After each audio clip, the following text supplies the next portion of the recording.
Oh.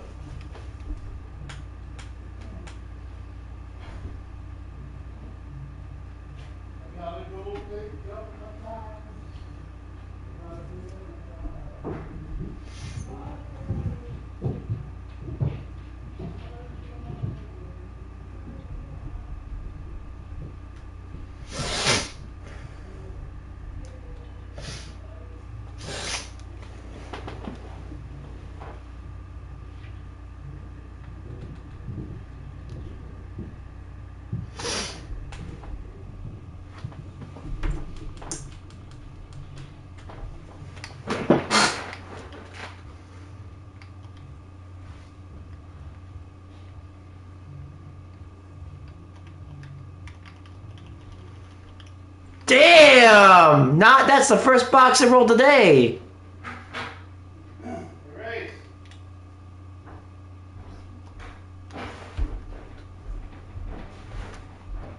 I'll be right back.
I was muted.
Come on!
Damn it.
I'm very close to leveling up.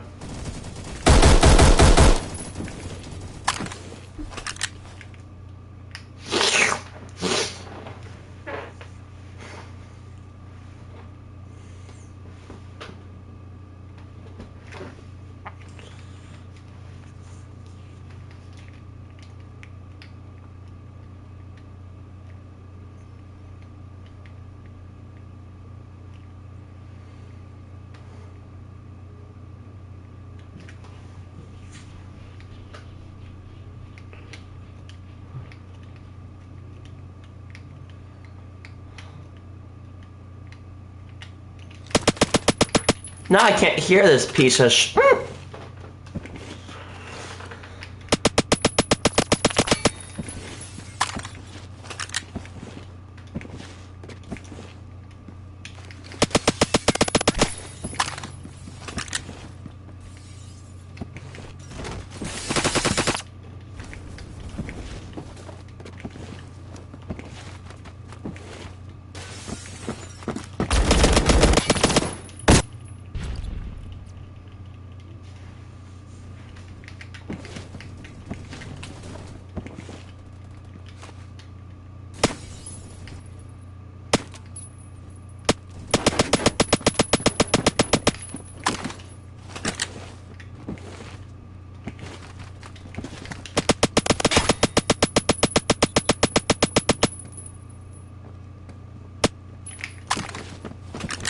No.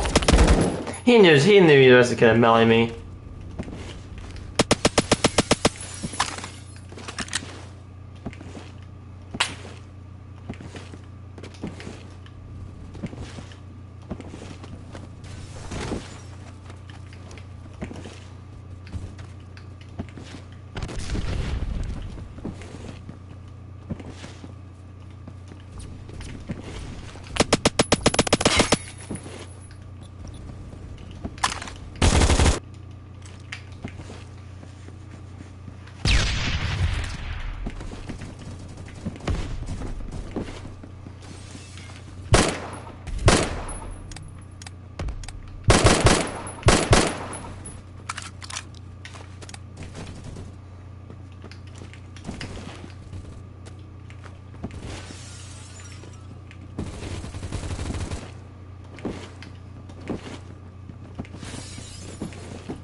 suicide bombing in me! Ah!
I'm very close to leveling up.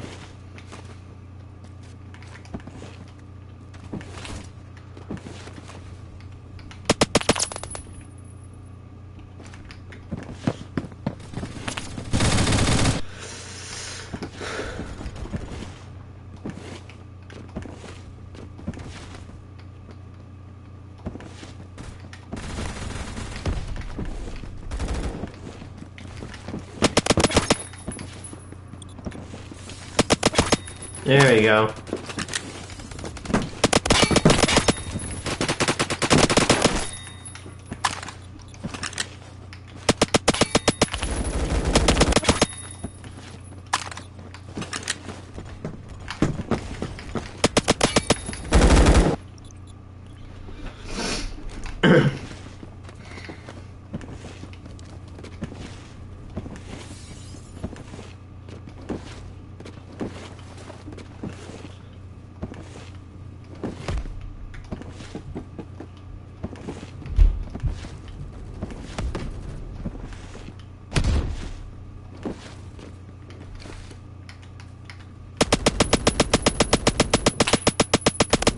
Man, that bullet drop sucks ass.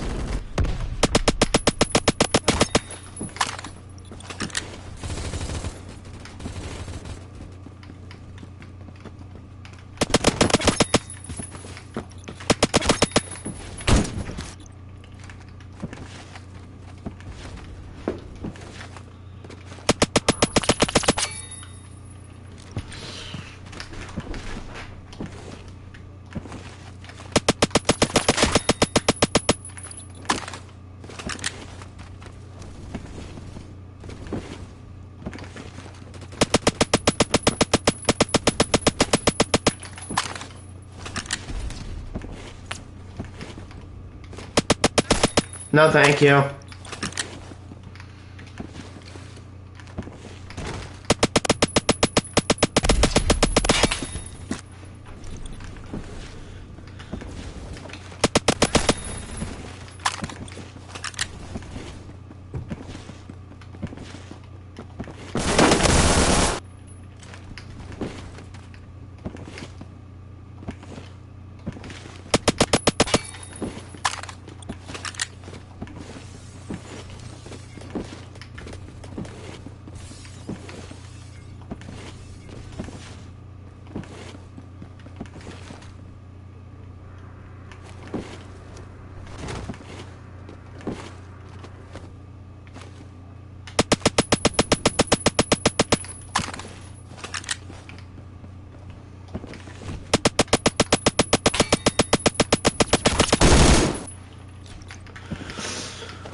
I think that's the wrong thing to say, unless you know you're in a different time zone. It's actually good morning. Actually, good afternoon. But thanks for the kindness, though. Watch this. How did he die from that? Hold on. Hold on. Ew! Gross! Hold on. Right? Top of this. God damn, that is some terrible drop. This thing sucks! I mean, that's probably to compensate for its... You know, for its high damage. It's like it's a 2-shot kill.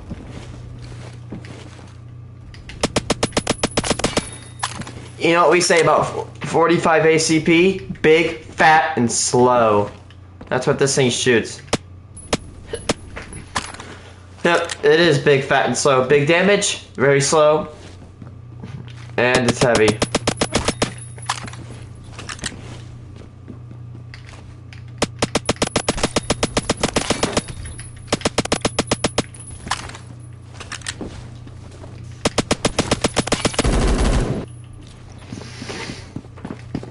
So yeah, for reference, this is a World War II era SMG. It was produced and it was very, very cheap, as you can actually make away. It was produced from stamped steel, I think.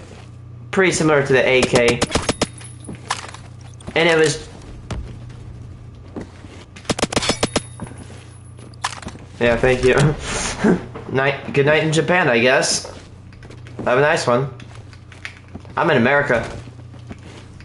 You know, the land of AR-15 wielding, fat-bellied, McDonald's eating rednecks.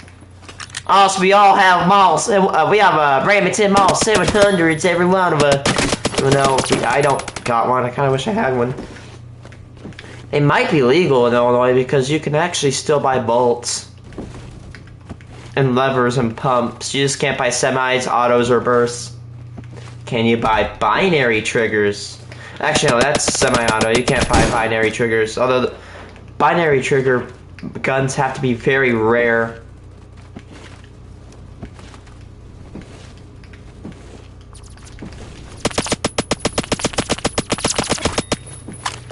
If you die to this... Oh my gosh, he's got the...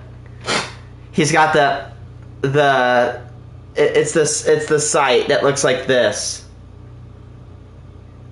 See, look, ready? Loadout, attachments. Yep, there it is.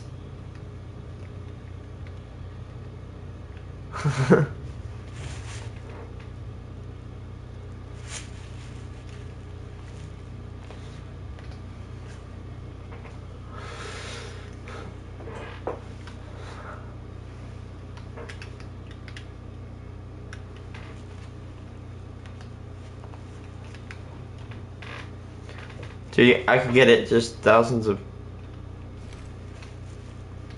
credits.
Who just pumped me full of buckshot?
This thing sucks.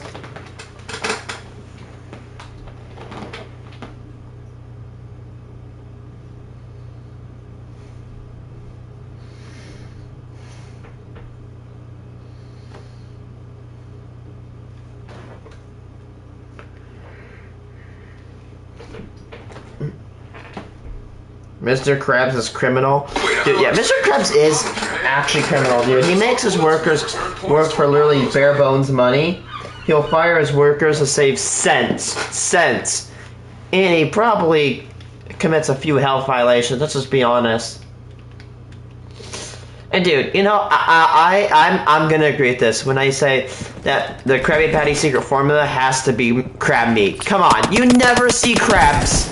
Mr. Krabs is like the only crab in Bikini Bottom. You're telling me that's weird, right? When he's literally gone to other towns, there's a horde of other crabs. But then there's like no crabs. And look, his freaking restaurant is a lobster trap. Ready, kids? Aye, Captain! I can't hear. Like, it's a lobster trap. Come on. Who is it?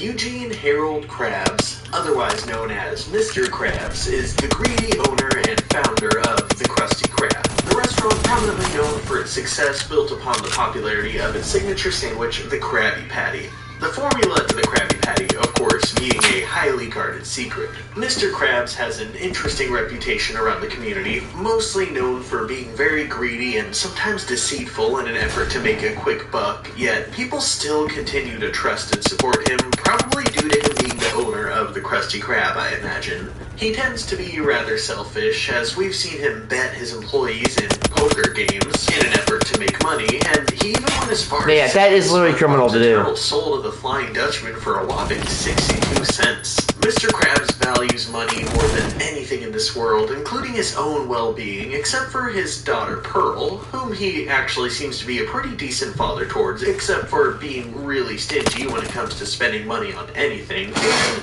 Mrs. Puff, who was his girlfriend for a brief moment and would cause him to have brief lapses in his greediness. Mr. Krabs was born in 1942, and he served in the Navy in the 1960s. We're not certain whether or not he actually saw combat, but we do know that after the war he fell into a depression, and the only thing that brought him out was opening the Krusty Krab. In a sense, he kind of has an inspiring story if you take it at face value.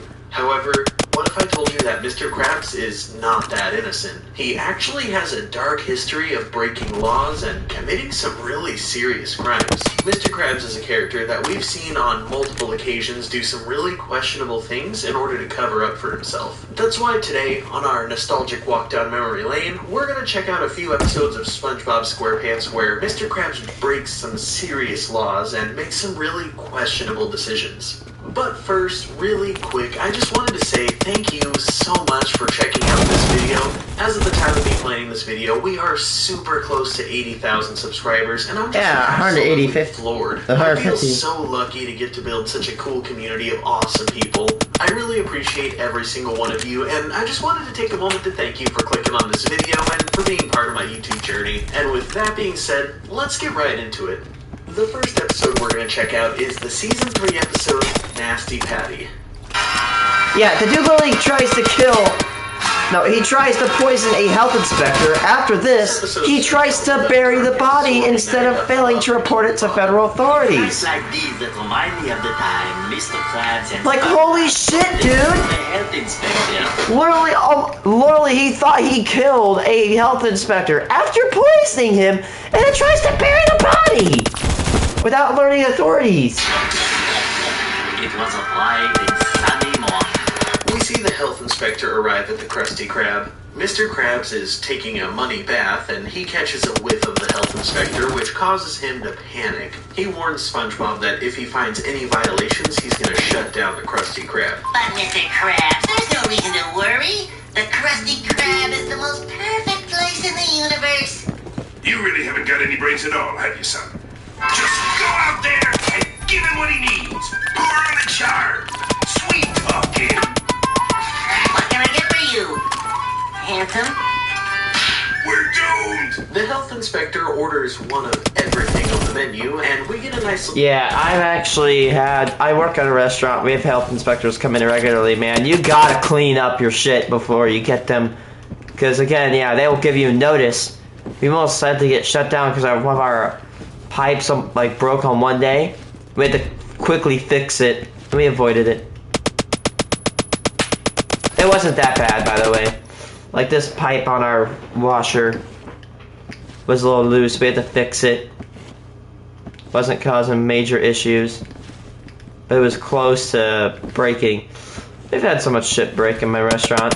We have a slogan: if it ain't broke, it soon will be. Damn it. Montage of He's only got like less than 50 kills just to do with this stuffing thing. the health inspector's mouth with food. And did the voluptuous inspector enjoy his meal? So far, so good. I just need to try a plain Krabby Patty and my inspection will be finished. He says if he gets one That's actually not how health inspectors work, by the way. They have to go in and they actually investigate the restaurant of everything. They'll go in, they'll find, you know, if something's dirty, if something's messed up, you know. It's usually how they work. Patty, he'll pass us for the inspection. We're in the clear. We interrupt this can-can for a special news bulletin. Be on the lookout for a man who's been passing himself off as a health inspector in order to obtain free food. SpongeBob suggests that they tell their health inspector about the phony inspector, but Mr. How Krabs did they get free assumes that food? this guy is the phony inspector. He decides that if this guy wants a Krabby Patty, they're gonna give him one. You get with the crap man now. Join me, boy, or you're fired. It doesn't seem right, It isn't. but it feels so good. Seahorse radish, the gnarliest stuff in the ocean. Oh, hold on. I got a jar of toenail clippings in my office. Oops, I dropped it in the toilet. I'll fish it out, and I'll dry it with me gym socks. Why, that's the most diabolical Krabby Patty ever spawned. SpongeBob brings it to the health inspector, and when he goes to take a bite, a fly ends up landing right in his throat. Listen, he ate it.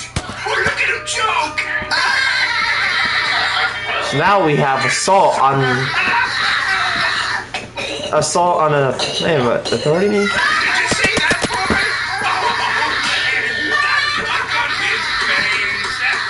Oh, Could also be violating the. I don't know. I'm about to say As they laugh, What's it and called? I joking, forgot. a news broadcast comes on explaining that the imposter inspector has been caught, so if a health inspector came to your restaurant and he wasn't that guy, then he's real. I'm sure our guy will understand if we just explain the situation, then we can all have a good laugh about it. I don't think he'll be laughing, boy. Why, sir? Because that Patty killed him. That's a dark but good episode. You fed him to Tainted Patty. Looks like it's the Stony Lonesome for you. But you told me to give it to him. Well, you could have talked me out of it. You're right, Mr. Krabs. I'm guilty. I'll never survive in prison. Come up the floor with me. Get a hold of yourself, boy. Mr. Krabs says that they gotta get rid of the body before anyone sees it, so they leave Okay, and okay. SpongeBob drags the corpse. How did this make it through a kid show? This would not make it today. Good spot. Mr. Krabs demands that SpongeBob start digging. He digs until he Like, gets dude! Like, okay, like, compared to SpongeBob today, okay, SpongeBob, it's like funny, funny, weird face jokes. No, SpongeBob back then, okay, we accidentally murdered a health inspector, we have to hide the body. Like, dude, that is such a contrast to what as, you know, shown today. It's like, damn. Big rock, and Mr. Krabs tells him to toss it out. Where am I? Don't. Right now at PetSmart, get $5 off walk-in grooming services during Yappy Hour.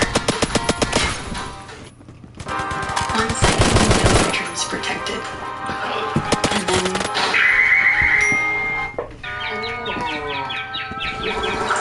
Something ain't quite right. What do you mean, Mr. Krabs? His head's sticking out. Sorry, Mr. Krabs. I thought he might need some air. They don't need air where he's going.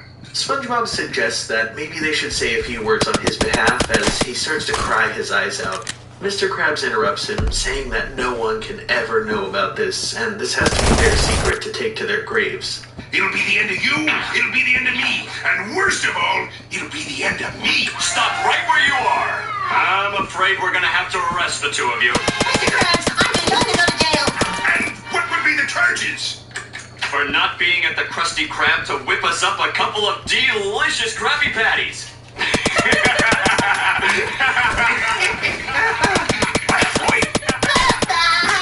It starts storming all of a sudden, and rain falls heavily as the corpse that they barely buried resurfaces and slides down the hill as SpongeBob and Mr. Krabs are putting their shovel in the cop car. You're just getting a lift back to the Krusty Krab. I need you to stay calm and don't lose your cool, you understand?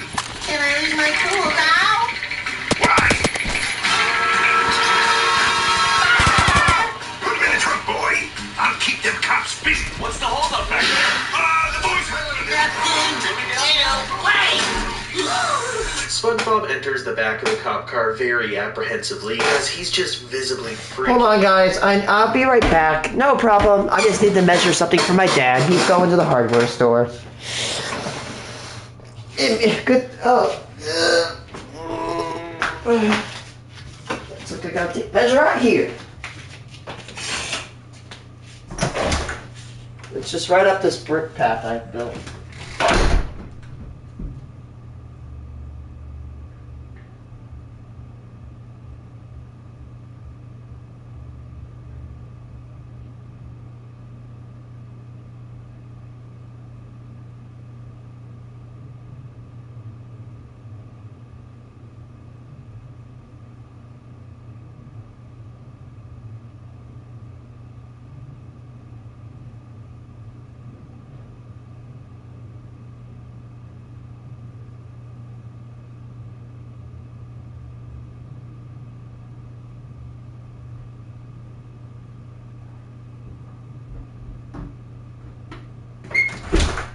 Okay, I'm back.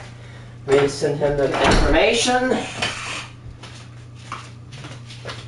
Actually, I'm just gonna call him, be right back.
Oh, at least we're done with the M3. But we have 40 manly kills to do. I'm telling him that when they get to the Krusty Krab, he wants him to take the shovel out of the back of the cop car and put it in the freezer. Understand? I understand, Mr. Krabs, but what do you want me to do with the bottle? Bottles of soda! Bottles of soda, same thing. Put them in the freezer. We cut on over to the Krusty Krab where SpongeBob is dragging the corpse around back when he comes up to the back door and finds it locked, leaving him no choice but to go inside and face the cops and Mr. Krabs. Ahoy there, SpongeBob! I thought you were out back taking care of that shovel. Well, the back door was locked, so I came around here. Maybe Colt SMG 633. Look it, man. I don't want to use this piece of. This thing is cheaper than my jokes, but come on, man. Don't be this way. There's no way these guys need to be dying to this. Hey, you know what? Do you like boom rocks? Here, you get a boom rock. Ah! There we go. That's better.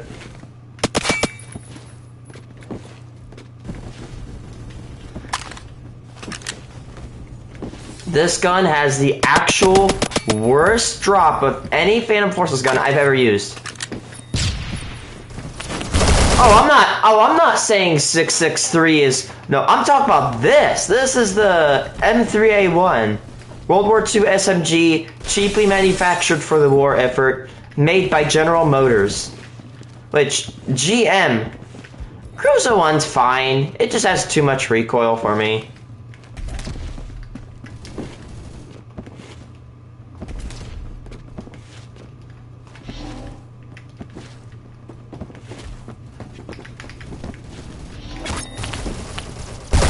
Oh, I was gonna get his buddy. Colt 663 is pretty good. Looks weird, but hey. Well, peace on me. You have to die. There, no way bro is fibbing. Wow.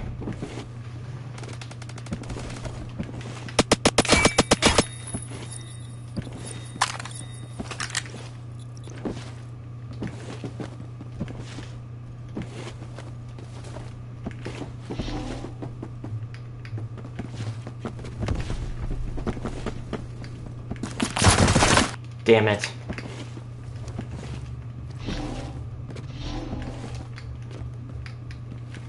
Um, 29.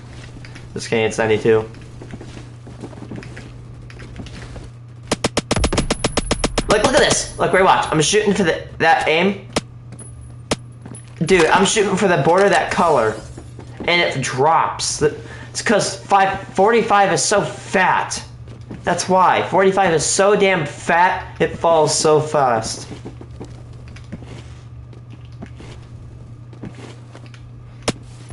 Hold on, watch. That border? Damn, that is bad. That is actually disgusting. Dude, this has more drop than a sniper rifle, okay? I'm not joking.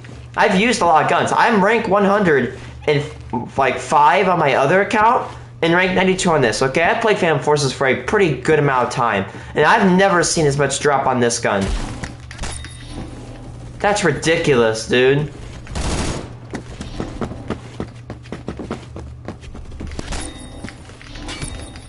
Sorry, man. I'm not trying to sweat with the melee, I just need to get the kills. Oh, I can't wait to get this gun over with. My aim is bad. I need 9 more kills, boys. Come on. How did that guy even get me? Oh, face shot. M21 is instant kill to the head. Not wrong.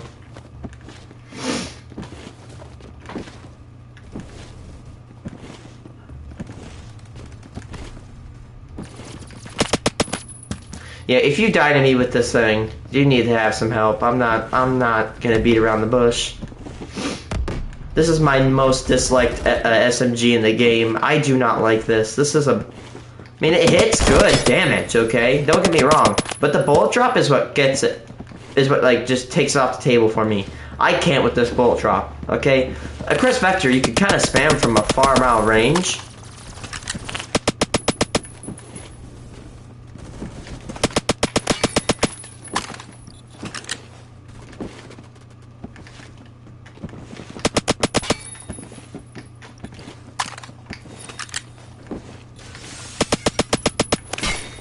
Damn, that guy. His bullets are so slow that I shot and he came up, went around the wall and died to him. That's so dumb.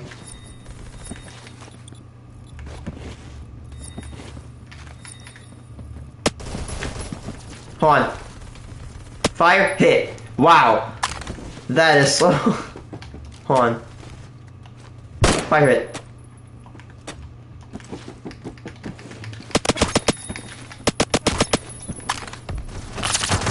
Honestly, just slap a suppressor on the end of it, that way no one can hear you, and that way you can't hear this piece of trash gun. I just opened my stream and it was like perfectly 1 hour.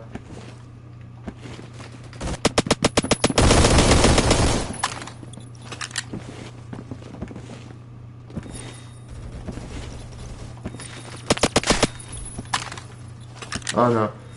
I don't know what you said, but you know what? M1A3.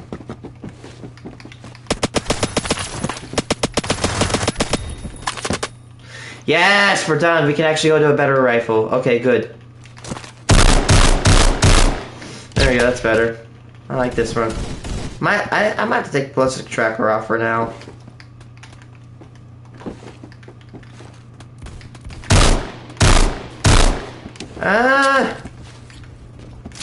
I know M16A4 I think is the burst one. The burst isn't bad. I mean, it's situational. Okay, it actually can be pretty good, but you have to be pretty good at acquiring your targets with it. The M16A3 is also, I think I'd go with the A3. Like, I feel like you have to develop a separate skill kind of for burst rifles, unless it's this one, which is the G11, which you can just go, you know, instant burst and kill them instantly.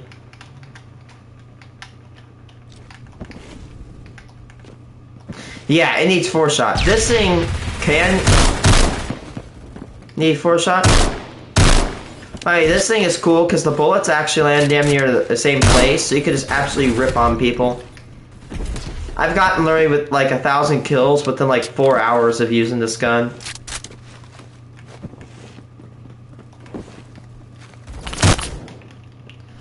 This gun can burst at a whopping 2,100 bullets per minute.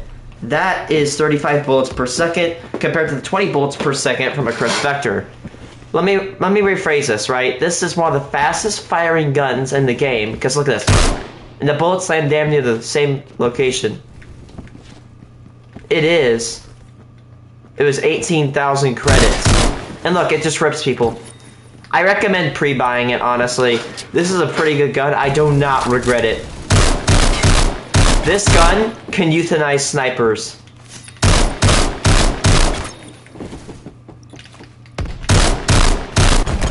You have to have a little bit of skill with it, though. Like, this gun can actually compete with snipers. I'm not joking. And it's like an LMG assault rifle and a sniper rifle wrapped up into one convenient little gun. It is heavy, though. And the reload is long.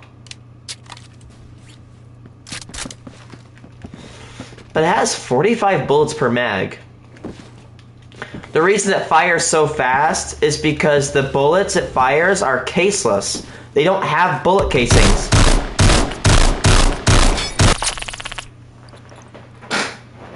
No, I don't, actually. I had to grind these challenges for consecutive, like, 3-4 days. Then I also level up, get the money from that. And when you level up, it reduces the price. Also, you get winning credits, and you get cases, and you unlock them. Like, once I unlocked a legendary case, and it gave me 1,000 credits. I unlocked... The first case I unlocked today gave me a legendary. Like, if you go back to the stream, dude. Actually, though.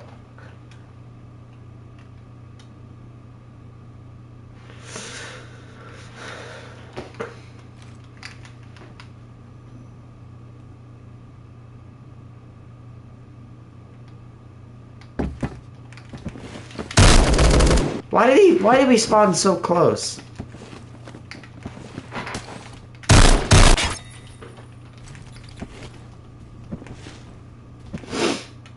Yeah, fastest kill ever.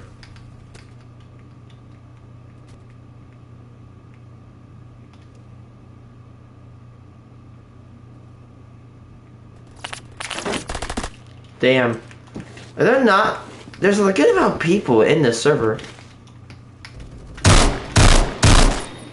Look at that. That is insane burst. So the reason they developed this rifle, they were actually trying to replace the G3A3 rifle. But even though they were trying to replace it, it was barely even adopted at the time.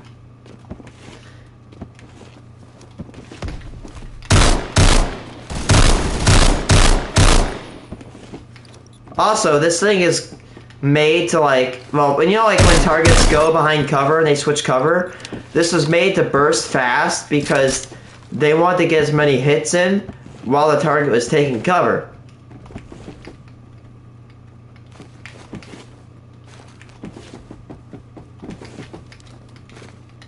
You watch, bam, he's done. If you hit torso shots up close, you can instant kill them with one burst.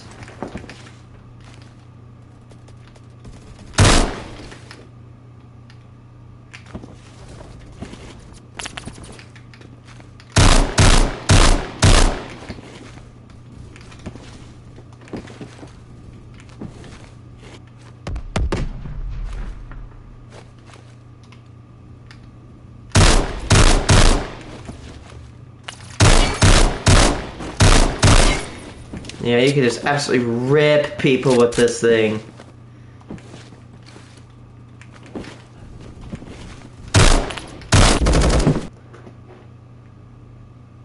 Oh my god. Yeah, you might wanna... Insomnia Factory, if you don't go to bed, dude, you're gonna become Insomnia Factory. No hard feelings, dude. Yeah, I'm not gonna judge you because I fall asleep at like 3 a.m. I fell asleep at 3 a.m. last night. I have no right to judge you, and I'm not. Yeah, wait till someone comes around here.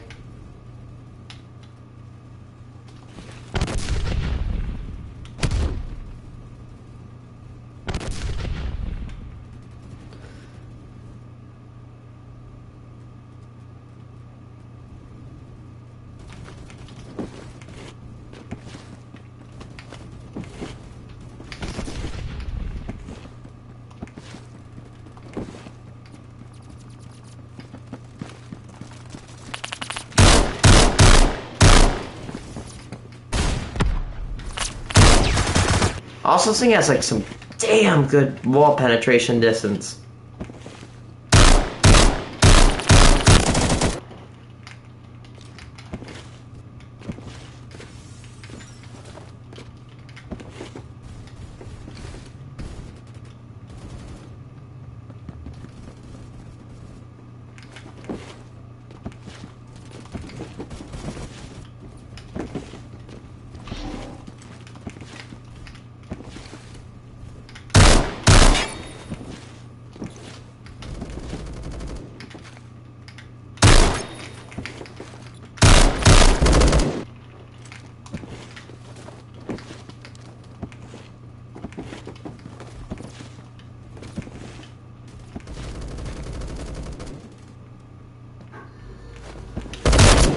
Damn it.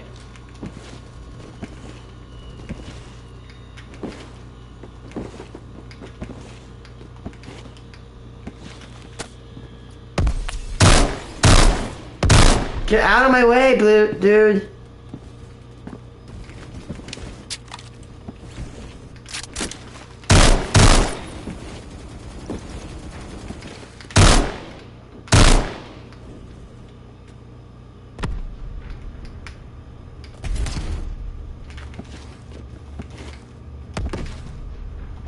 An impact nade?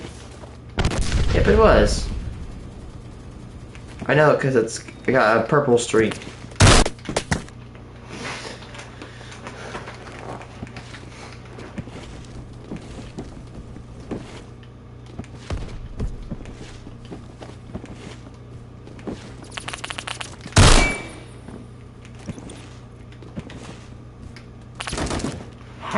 Oh, oh, he hit me in the face. Damn it.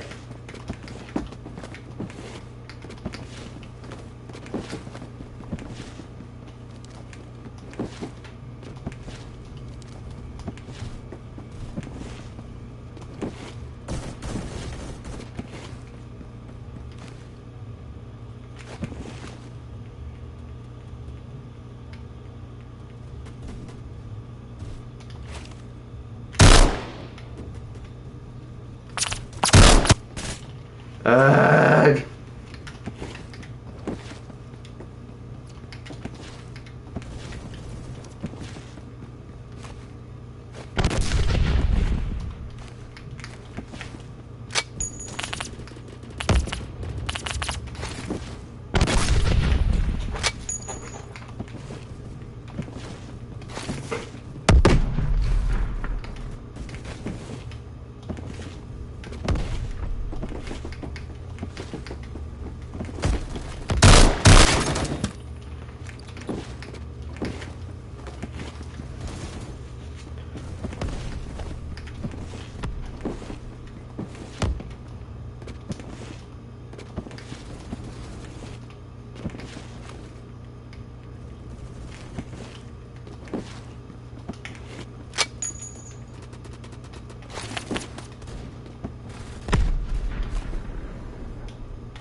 How did he shoot me through that wall?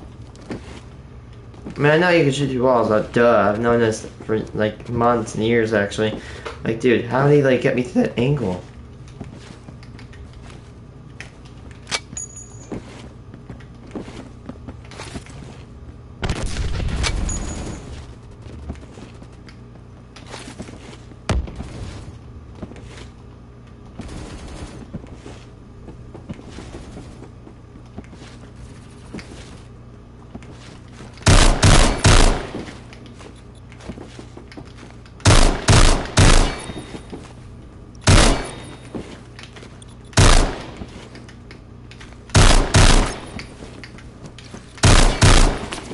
There you go. Finally, I'm on a streak.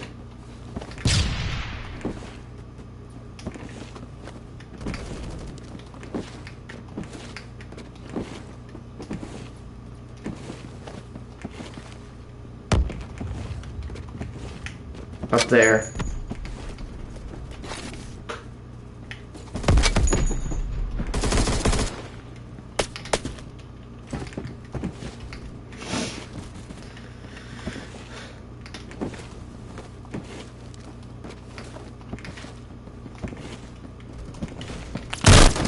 Damn it! Come on! I think I'm tired or something. I don't know why I'm doing so shitty.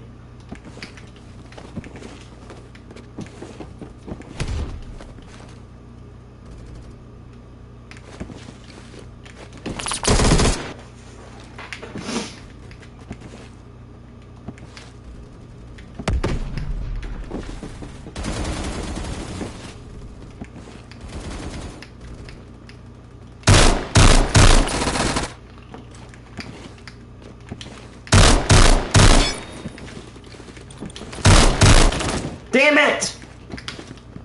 Man, I really wish I had the OAG.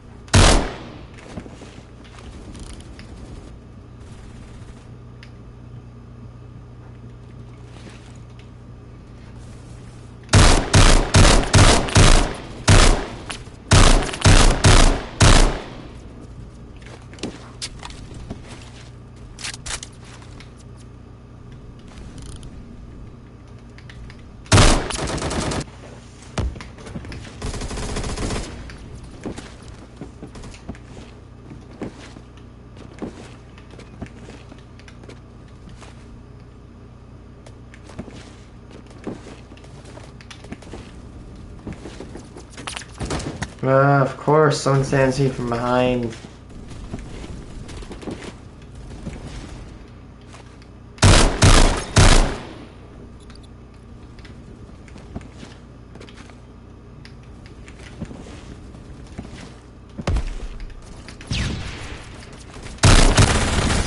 God damn, dude.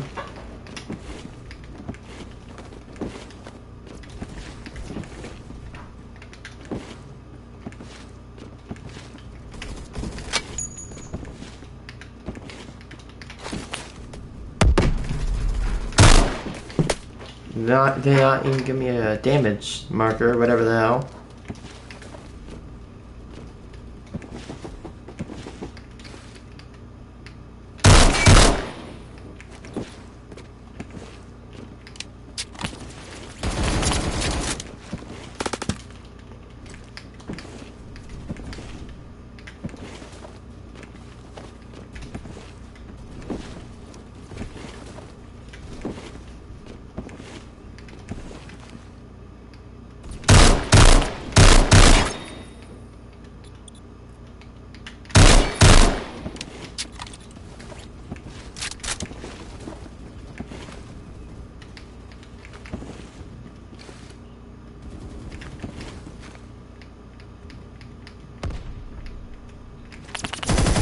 I swear, from the dumb angles. I die from the dumbest angles ever. There you go.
We weren't smart enough to get out of jury. Oh wait, I was watching a video. You'll put my hat in the freezer now.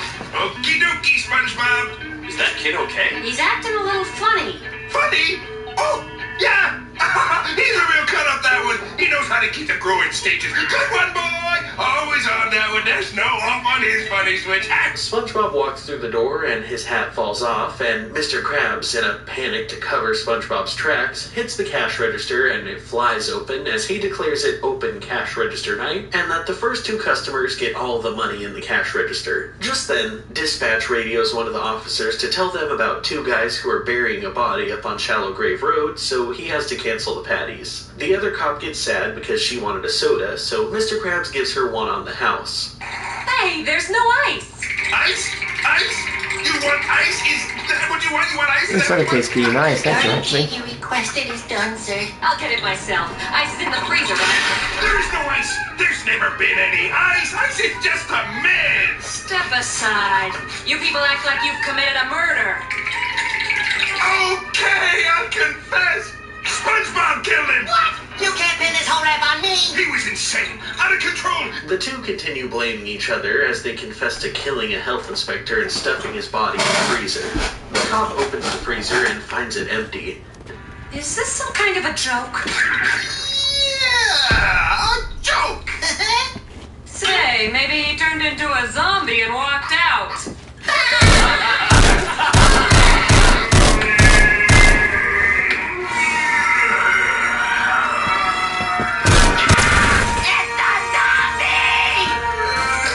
Hey, you guys. Take that, you zombie! I'll take it here.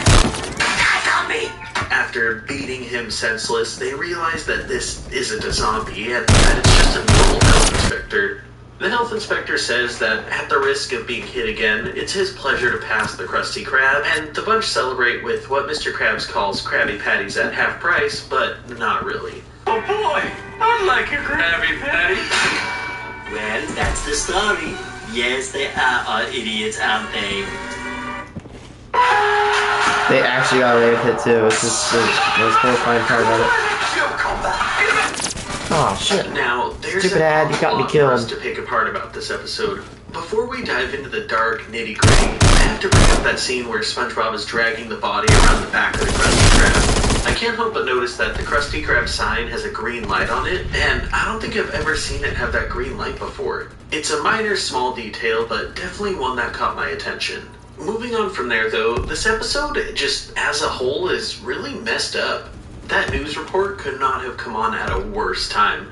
Naturally, it just had to play as they had a health inspector in their restaurant. First of all, it's messed up that Mr. Krabs saw that news report and just automatically assumed that the health inspector they had was the culprit. Like, this guy didn't really give them any reason to believe that he was a liar. I mean, I guess just ordering one of everything on the menu is a little bit sus, but it is what it is. Who am I to judge how this guy does his job? But like, armed with that information and having made the decision that the health inspector in his restaurant was the imposter health inspector, Mr. Krabs just automatically decides to get extreme revenge. He straight up starts putting volcano sauce on the patty and tells SpongeBob that he needs to join him or he's gonna be fired. Which just resulted in Threatening SpongeBob of retaliation doing is just as that's against diabolical OSHA things to Krabby standards. Patty as Mr. Krabs did. I do have to point out really quick that So he's after breaking the OSHA inspector took a bite of the rules patty by and that news threatening report came out retaliation to if make his sure it's a coworkers real imposter or health employer- inspector, I just sorry, couldn't employees help doesn't do This guy anything. kind of looks like the Tattletale Strangler, just a little bit. Like, not quite, but you can tell that much like the Tattletale Strangler, they drew this fish literally to look like some sort of hardened criminal.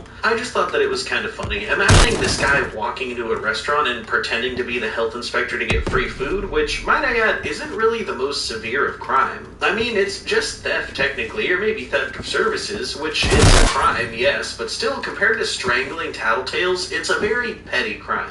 I'm just blown away, though, by Mr. Krabs' ability to throw all rationality out of the window and just assume that their health inspector was the imposter. He went straight off the deep end and was ready to feed this guy a patty that would probably land him in the hospital for a substantial amount of time.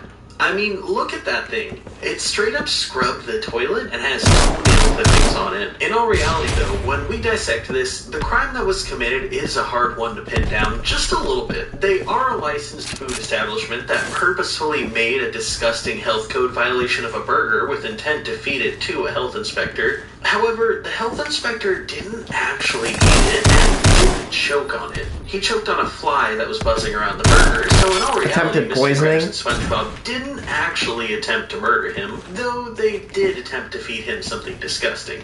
It's like the intent to do harm was there, but they didn't actually do any harm, considering the guy knocked himself out while choking on a fly, which was kind of out of SpongeBob and Mr. Krabs' control, arguably. However, SpongeBob and Mr. Krabs did end up dragging this guy's corpse out to Shallow Grave Road and attempted to bury him alive. I guess technically they end up knocking him out with a rock and with the trunk of the car in the process, which could be seen as assault, though it was unintentional and mostly at the fault of negligence. But more than anything, the attempt to bury him was the most heinous of all, in my opinion. Say if they really did kill this guy, this right here would be the act of them disposing of the body with hopes of it never being uncovered. But since he isn't dead, this is actually just them, in all reality, trying to bury him alive. They're lucky that SpongeBob did such a terrible job and that this guy's body ended up sliding Interfering all the with way down evidence. to them. If they had really buried him properly, he definitely wouldn't have survived this episode.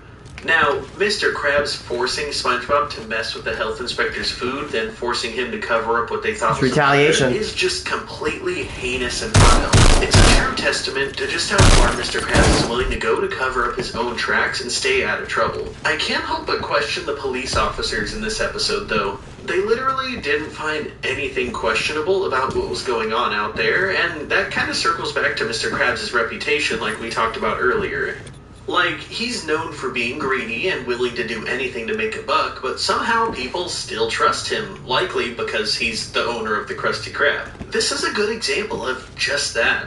These cops stumbled upon them walking on Shallow Grave Road with a shovel and didn't even question anything because they know them as the owner and fry cook of the Krusty Krab. This was such a massive red flag for those cops to come upon, and Corruption, dog. Oh my gosh. Blind eye. A full-blown corpse slid down the hill and right up to their car, and these cops didn't even notice.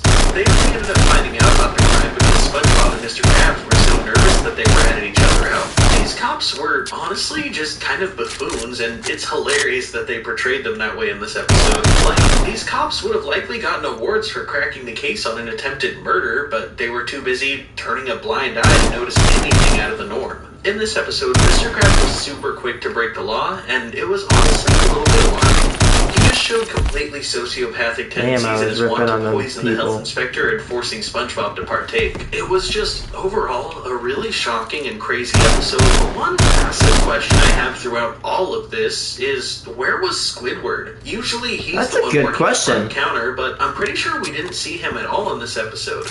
In the beginning, they show us the front counter where Squidward usually is, and he's nowhere to be found. I'm not sure if he had the day off or what, but I'm curious to see how differently the events here could have played out if he was in the mix. Would he have maybe helped dispose of the body, or would he have just ran away at the start of all this and not taken part? Who knows? I will say though, this episode is doing a great job of scratching that itch to want to get into crew tribe stuff for me. I've honestly been kind of contemplating it recently, I'm not gonna lie. I'm really into true crime, but like, I'm so deep in the realm of cartoons, I'm like, would you guys even want to see that kind of thing? Or would it be best for me to upload that to like a completely new channel? Either way though, this episode was a fantastic opportunity to blend the true crime world and that of the early 2000s cartoons, and I can appreciate that. Now, moving on from there though, the next episode that we're going to check out is the Season 3 episode, One Krabs Trash. Need a UGC video for your business? Find me and many other skilled creators on Fiverr. It's none of yours. One Krabs Trash. What's this one? This episode starts out with Mr. Krabs setting out a sign advertising 5 antiques for sale. He lays out a nice blanket, then goes right over to his neighbor's trash can and dumps it out on the blanket. He grabs all the other neighbors' garbage cans and dumps them out as well, and after a spray of some fresh scent, he's ready to open for business. See anything you like? Yeah, I'll give you $1.50 for this umbrella. $1.50 for that? But it's an antique. It belonged to a queen. $10. $10? It's full of holes. It was the Queen of Switzerland. A queen, you say? And that's right. Tend to be like... They don't have a queen. Okay, Mr. Bargain Hunter. $5. Deal. Mr. Krabs celebrates $5 made as SpongeBob and Patrick walk up licking some lollipops. Mr. Krabs ends up conning Patrick out of $7 for a soup ladle that's actually a turned inside-out toilet plunger that Patrick threw out a few days ago. Meanwhile, SpongeBob ends up enamored by a soda-drinking cat with number 1 on it. There's only been... Couldn't this be, one, he, could be arrested for trespassing and theft of property. I mean, technically, you could maybe make the point that, you know, him stealing trash from another person's property is theft. I don't know, there's probably definitely a crime for trying to sell said property. Handful of number 1s in the entire history of forever. That's right, SpongeBob, and you... Isn't that hat worth like $1 million? Hey, I'm number 1, and I let gravity do my drinking. This hat was made for you, boy. You were born to wear this hat. A perfect fit, eh? Kids when they get more Robux. Thank you for bringing us together. I'll buy and repay you. $10. All I have is 5. SpongeBob runs around and searches his house for change and comes back with 68 cents as he offers to let Mr. Krabs take the difference from his paycheck. Mr. Krabs agrees, telling SpongeBob that he looks great in the hat. Then... Dude, how much does SpongeBob even get paid? Can this kid actually afford his utilities? I understand you're selling this rare novelty drink hat. Fresh out. Let me explain. I'm prepared to give you $500 for that drink hat. Not so fast. I'll give you $1,000 for such a hat. I'll give you $100,000 in cash for said hat. Sir, I'll give you $1 million for that hat. Mr. Krabs finds SpongeBob blowing bubbles with the drinking hat, and he plans to do whatever he needs to get the hat back. He tries telling him that And he finds like look like a girl. Am I a pretty girl? he finds out there's like 1,000 of those hats. If I'm not You're wrong. beautiful. All right, now give me the hat back. But Mr. Krabs, you said it yourself. I was born to wear this hat. Oh, it backfired. I love those I can't part with this episodes. hat now. Not after all we... One of the characters realized, uh-oh, I just messed up. I'll call you Hattie. And that's when you showed up. Ah, forget it. And you're not beautiful either. Mr. Krabs comes back later with a bag full of hats that he got from a novelty hat shop. He's got the air-conditioned hat, the juicer, and the Foxy Grandpa. He offers to trade SpongeBob all of those hats for his soda drink hat, but SpongeBob refuses. That's when Mr. Krabs decides that he's gonna have to scare it off of him. This'll scare him.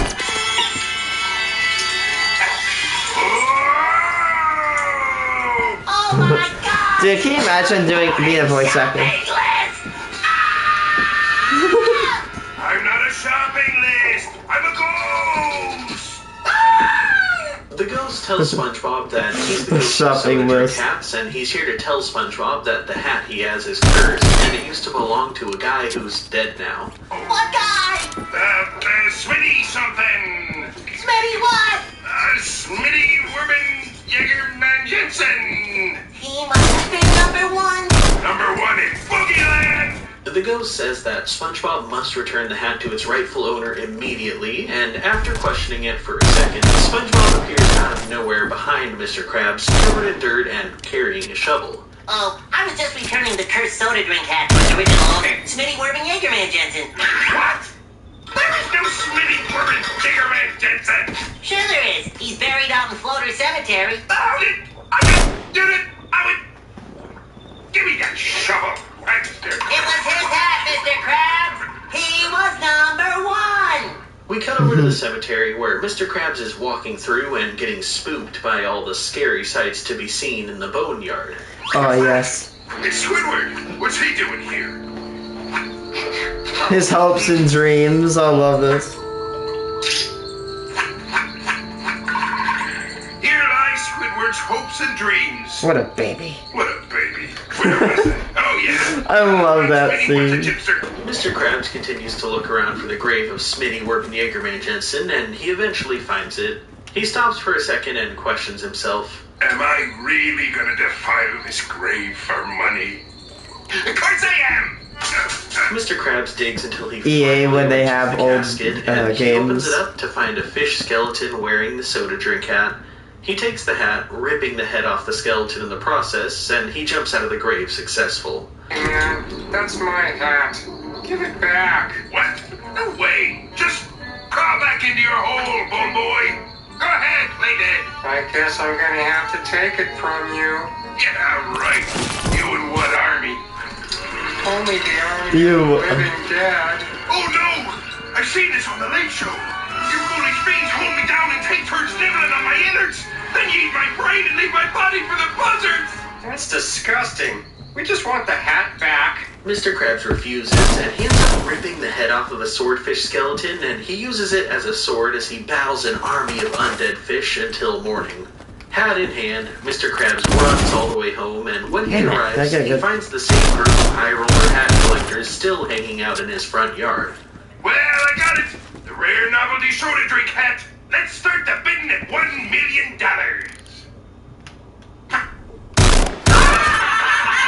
Yeah, you want that all? They explain that someone found a whole warehouse full of those hats, and that they're virtually worthless. Just then, SpongeBob walks by in a hat that claps when you pull on a string, and a group of collectors run after him, offering him $1 billion for the hat, which is where the episode ends.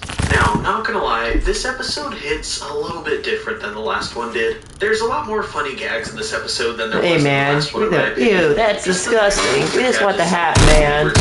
His antiques in and of itself is hilarious and so fitting for his character. But I just about died when that guy questioned the holes in the umbrella, and he said that it belonged to the Queen of Switzerland. The joke referencing, of course, the holes in Swiss cheese. It was kind of a corny dad joke, but that kind of humor is right up my alley. I just love it. Another thing I really enjoyed about this episode is the graves that were in Floater Cemetery. Some of them appeared serious, and a bunch of them were just gag headstones, and I found that hilarious, even as a child. I do gotta point out how crazy it is that all of this played out the way it did. Mr. Krabs was just trying to convince SpongeBob to give him the hat back, and he randomly threw out the name Smitty Werben Jaegerman Jensen, who turned out to actually be a real person who was buried in the cemetery nearby, and apparently who actually was number one. My question, though, is when Smitty came back to life and wanted to claim the hat back, he said that it was his hat. But was it actually his hat before all this happened? Or is he just saying that it's his hat because SpongeBob gave it to him? I guess I'm just really wondering if Mr. Krabs made up this story that ended up actually being true, or if Smitty just went along with it when SpongeBob gave him the hat. Who knows, but I do gotta say that the events at the end of the episode are kind of messed up. Mr. Krabs was so greedy and selfish that he went all the way to the cemetery and dug up a grave in order to sell an item that he grave robbed. Oh yeah, right, grave robbery. Literally hordes of zombie fish. Not only did he desecrate a grave and vandalize the cemetery, but he killed a ton of the undead in the process. And like, I get blindly killing them if they're just mindless, brain-hungry monsters, but they seemed willing to talk and work things out, or at least Smitty Werben Jaegerman Jensen was. But Mr. Krabs was so gung-ho about his $1 million hat that he was willing to murder anyone he needed to in the process. And that's just totally messed up. But the icing on the cake, after he did all of that, which might I add is definitely criminal activity, the hat ended up being completely worthless. Mr. Krabs straight up defiled the grave and did all of this stuff literally for nothing. I mean, it serves him right, considering his selfish intent, that's for sure. This episode is just messed up. In all reality, murdering a health inspector is a lot worse than defiling a grave, in my opinion. It simply boils down to people over property. On one hand, you have taking someone's life, and on the other hand, you have desecrating the property of someone who's already dead. But still, both of these episodes are evidence of Mr. Krabs' willingness to throw anyone under the bus in order to get his way, or to cover himself, or even just to make some money. I did want to point out that there are a few honorable mentions that I have to bring up here. First of all has to be the banned episode Midlife Crustacean that I talked about in another video. Wait, is that the panty raid episode? Bob and Patrick all break into a woman's house to take yup, it is. drawers and do what the hell? How did this episode get aired? Actually being his own mother's house unbeknownst to him. I leave that as an honorable mention because yes, it's technically illegal, but that's an episode that I've already covered, and he wasn't the leader of the panty raid, it was SpongeBob and Patrick. He was just kind of along for the ride. The other honorable mention is the Season 4 episode Fear of a Krabby Patty. In this episode, the Krusty Krab ends up going open for 24 hours a day to compete with the Chum Bucket, and Mr. Krabs straight up doesn't allow SpongeBob or Squidward to go home because they have to work 24/7 now. Again, I only leave this as an honorable mention because yes, that's illegal and it violates a ton of labor laws, but it's definitely not as heinous as the other crimes that we've seen committed in this video. Furthermore, Season 4 of SpongeBob was just meh in my honest opinion. The second episode that we checked out reminded me that I also gotta take a sec to shout out my friends in Silverback Gorilla Records. If you follow me on Twitter, you'd know that I have a thing for pretty records from boutique record labels. These guys pressed this legendary album from this little band called Spongecore, and just listen to how badass this is.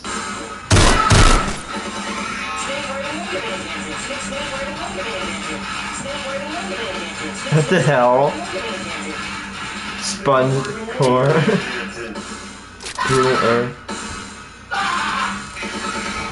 If you're into deathcore, check it out on YouTube. This album is straight up fire, and it's a testament to how awesome fair use is on YouTube. Just saying. All in all, I gotta say, Mr. Krabs is a colorful character. It blows my mind in many ways that so many people in town just just support and trust him when he's done so many people around him this guy's a wrong criminal. so many times, but I guess it is what it is. We've seen Mr. Krabs commit many crimes throughout the series, and these 2 episodes are just a few examples that came to mind when plotting this video. But what do you think? Do you remember more episodes where Mr. Krabs broke the law? Let me know in the comments down below. I always love seeing your guys' feedback. If you enjoyed this video, drop a like and maybe share it with a friend. And as always, thank you all so much for watching, and I'll see you guys in the next one. Peace.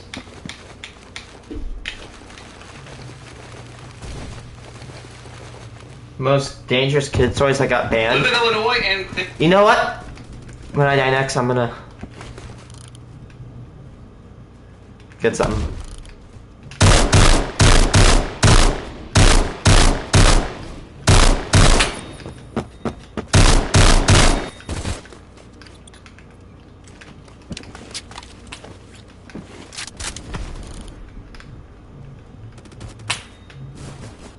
Okay, I have a band toy actually. This is really cool. I gotta go get it. I wonder if I still have it.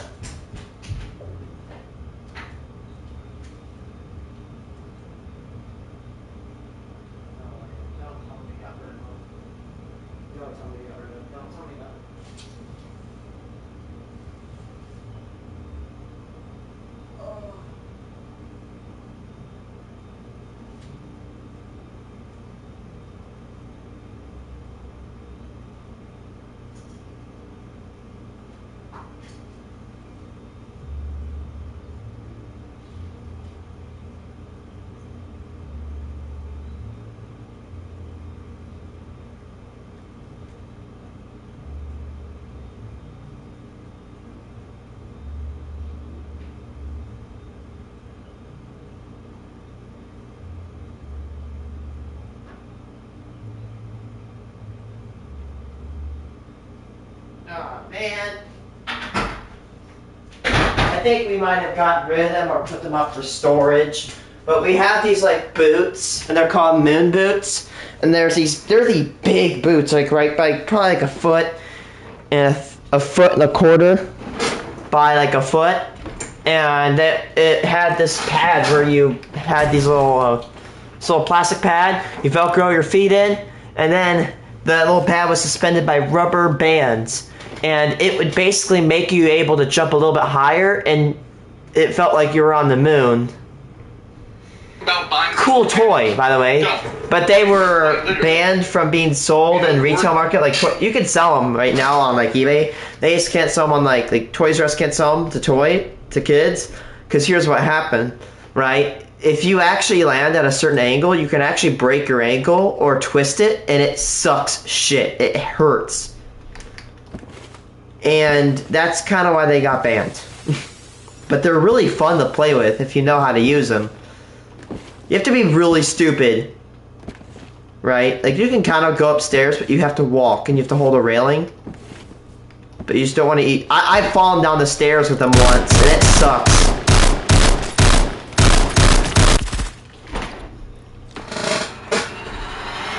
Welcome back. All right, if you're buying a gift for a child this year, you definitely want to hear this. About 206,000 children in the United States were treated for toy-related injuries in 2021. One says the toy just suddenly started burning. Verdict is left wondering how... Dude, I remember...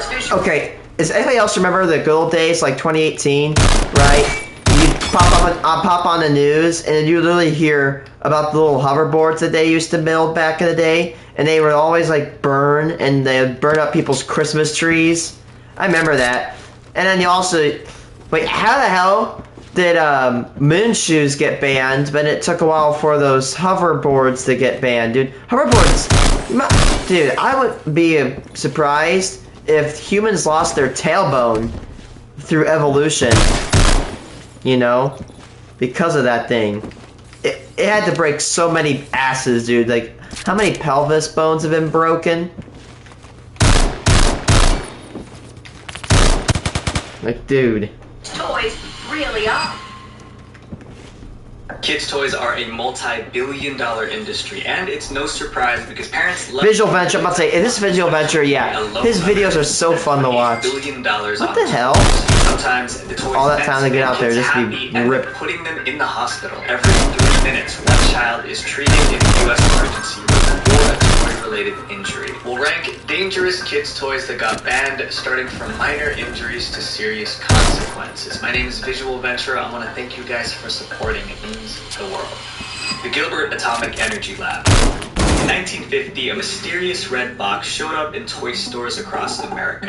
It looks like a lovely little red paper suitcase with... There's no way I know where this is. This where I think it's going? It was a new toy, the Gilbert U-238 Atomic Energy Lab. The science kit lets kids conduct experiments, mix chemicals, and have fun while learning. There was just of course, it's the 50s. What do you expect? Radioactive materials, the kind used in nuclear bombs. What element? We can talk about U-235, U-236. Or uranium ores that are also radioactive. So, who thought it was a good idea to put radioactive materials in a toy? The man behind the Gilbert Atomic Energy Kit was Alfred Carlson Gilbert. Good idea. Let's put radioactive items in a toy. You know, kids are really vulnerable to radiation.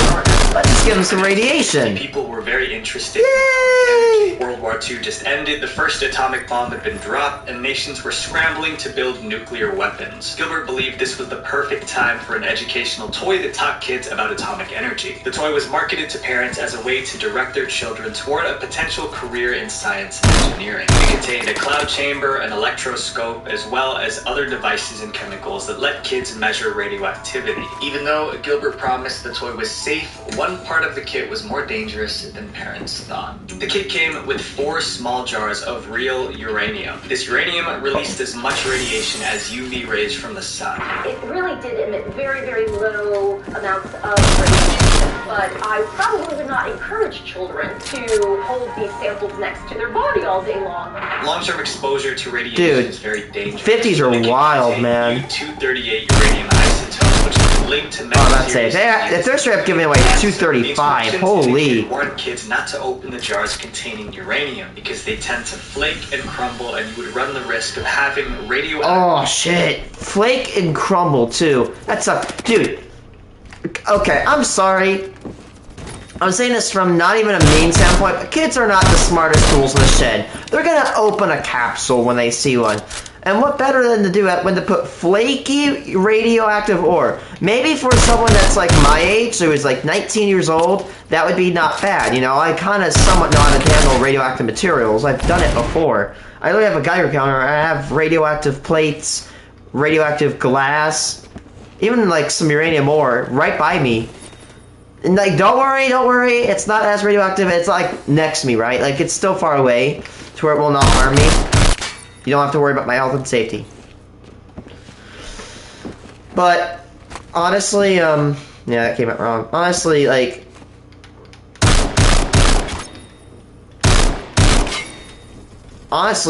why would you give this stuff to kids? Kids are extremely vulnerable to radioactive material. It can stunt their growth. That's like giving them alcohol, but worse.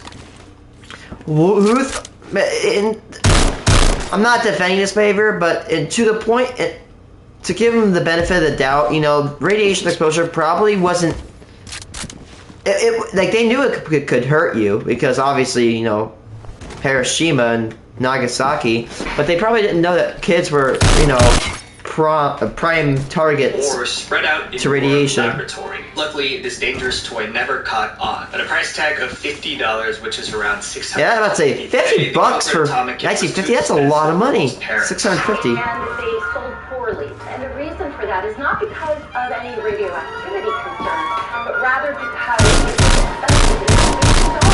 in 1951, the kits were completely banned from stores barely a year after they were released. Luckily, the Atomic Kit only sold a few units before it was removed, but our next toy sold millions before anyone realized how dangerous it was. Slap bracelets. Dude, I have those.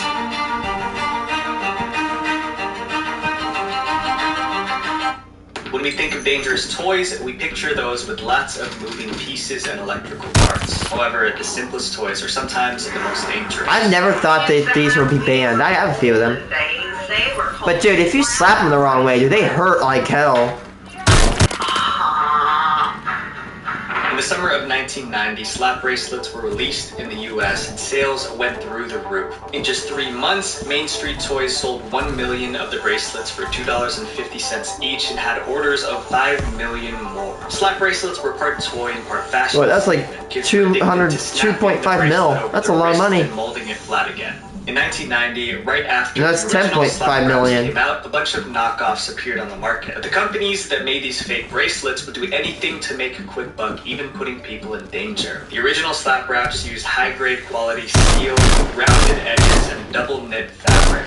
Knockoffs, which were coming from Asia, were made of cheaper fabric and low-grade steel with sharp edges that could rust through the fabric. If the cover tore and the metal band was exposed, it could cause injuries like cuts and scrapes when slapped onto a wrist. Unfortunately, the copycats didn't care about safety. Soon, the market was flooded with poorly made knockoff slap bracelets, and it was only a matter of time before people started getting hurt. First, 4-year-old Nicole Tomaso of Wallingford, Connecticut cut her finger on the sharp metal inside a cheap they have steel in them. Then a student in an elementary school in New York needed 3 stitches in her hand after she was cut with an exposed bracelet edge. So many injuries were reported within 1 month that the Consumer Product Safety Commission issued a press release warning that slap bracelets posed a cutting hazard. To make matters worse, students weren't just snapping it around their hands. They were snapping the bracelets around their ankles, necks, and places with prominent veins. It was estimated. Yeah, vein. I hate talking about neck veins. I hate veins. Like cutting the wrist. Oh, that makes me cringe. I hate veins. The only ways to prevent more injuries. The only veins I like are the ore veins in Minecraft. How? Slap bracelets were banned in schools in New York, Pennsylvania, and Connecticut. Nearly 80,000 bracelets for kids are being recalled. They are Trolls slap band bracelets, and the danger is that children have been cut by the metal covering. The makers of the original slap wrap Main Street Toys were hit the hardest because they sold only 1 million slap wraps, which is far less than the 15 million knockoffs. This next toy was so dangerous it was recalled, destroyed, and never made again. Cabbage Patch Snack Time dolls. In the early 80s, the Cabbage Patch doll was the hottest toy in America. I'd rather bring radioactive stuff into my house than those creepy dolls. These dolls were so popular, they set every toy industry sales record for 3 years running. Riots would break out in stores when there weren't enough Cabbage Patch dolls. One desperate store manager in Pennsylvania used a baseball bat to protect himself from the mob trying to snatch up Cabbage Patch Kids dolls. Damn. When the doors opened at this Wilkes-Barre, Pennsylvania store, the pushing and shoving... Please don't kill me, guys, but it's just a Cabbage Patch doll. Sometimes things get so chaotic that the police had to come and... Yeah, I know I just probably got put on a hit list right now, but yeah. In 1985, sales of the dolls exceeded $500 million annually. However, as the 80s ended, the demand for Cabbage Patch dolls was down. Everyone thought the glory days of the Cabbage Patch doll were over. Until Mattel purchased the rights to the dolls in 1994. Mattel launched a new doll called Cabbage Patch Kids Snack Time Kids. The company believed that this new doll would bring back the excitement of owning a Cabbage Patch doll. Little did they know, the Cabbage Patch Snack Time doll was only going to make things worse. The Snack Time doll looked like most other Cabbage Patch dolls, but it had one huge difference. This doll could eat. Dude, I remember those when I was very little. Didn't they release some of those in the early 2000s? The Snack Time doll came with several plastic snacks, like a carrot, celery, and french fry. To play with the doll, the child would put the snack in the doll's mouth. Then a motor would slide the snack into the doll's mouth as if it were really eating. The toy was a success. By the end of the year, over 500,000 dolls had been sold. Mattel planned to launch more dolls with new features, but then they got shocking news. The Snack Time doll just tried to eat a child. The Cabbage Patch Snack Time Kids doll is designed to chew automatically when fed plastic french fries. Well, this particular doll began munching on 7-year-old Sarah Stevens' hair right after the shower. The Snack Time doll had rollers in its mouth that would pull in plastic food. The rollers would keep moving if they sensed anything entering the doll's mouth, regardless of what it was. This meant that if a child's hair or fingers got caught in the doll's mouth, the rollers would pull them in and start chewing. By the end of 1996, there were 100 reports of children getting their hair and fingers caught in the doll's mouths. In one instance, a family had to call 911 to dismantle a doll because their 7-year-old daughter's hair got stuck in the Snack Time doll's mouth and they couldn't free it. It took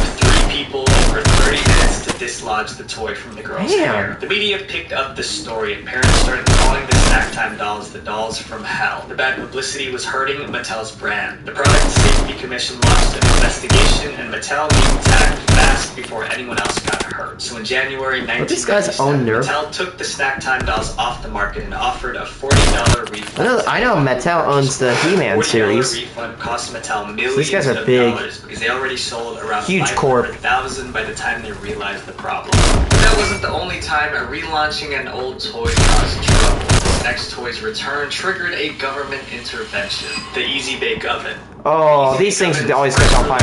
How do these things... By a company called Kenner Products. Easy bake, fast as you can. Mix them up, pour them in the pan. Slide them in, let them bake now. Slide them in, slide them out. Easy bake, wow! Kids could bake small cakes and cookies in the miniature oven just like a grown-up. Little girls loved it so much that Kenner sold 500,000 Easy Bake Ovens in the first year of production. In 1991, Hasbro, another big toy company, bought Kenner Products and decided to design a new and improved version of the oven. However, Hasbro ended up creating something that sent hundreds of people to the emergency room. In 2006, a new version of the Easy Bake Oven hit stores. This one was a purple and pink plastic oven with 4 burners on the top and a front-loading oven. The oven had a small opening where children would slide food in to bake. Sometimes kids would accidentally stick their fingers too far inside and get them trapped in the front opening. After the release of the new model in May 2006, Hasbro received reports of 29 children getting their fingers or hands caught in the front-loading door. 5-year-old Sophia Justice is not happy because these firefighters are trying to remove an Easy Bake Oven that is stuck on her hand. But fingers getting stuck was only half the problem. The oven also had 4 metal plates which could get really hot. It's like a great little hand warmer. Cleaner ones on my face. Hot oven top. Do not touch. Do not try this at home. This made it easy for kids to get burned if they touched it while hot. As months passed, reports What do you think was going to happen? Release a hot oven, get people to get burnt. The product, but instead they offered a free repair kit to improve the oven's safety. The repair kit was a special plastic grate designed to cover the oven's front opening so kids couldn't stick their fingers inside. However, kids still lifted the flap to put their fingers in. What do you want to do with that flap?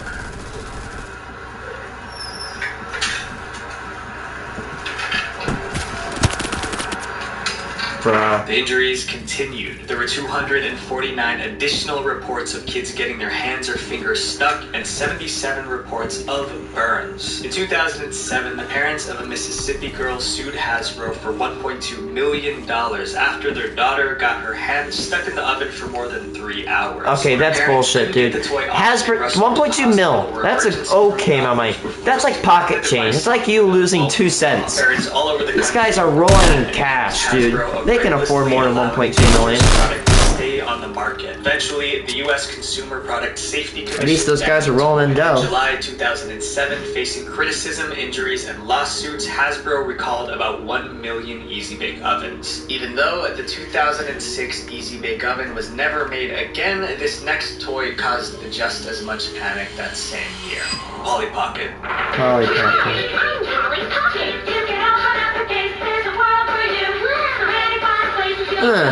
How would that be harmful? I mean, I'm wrong.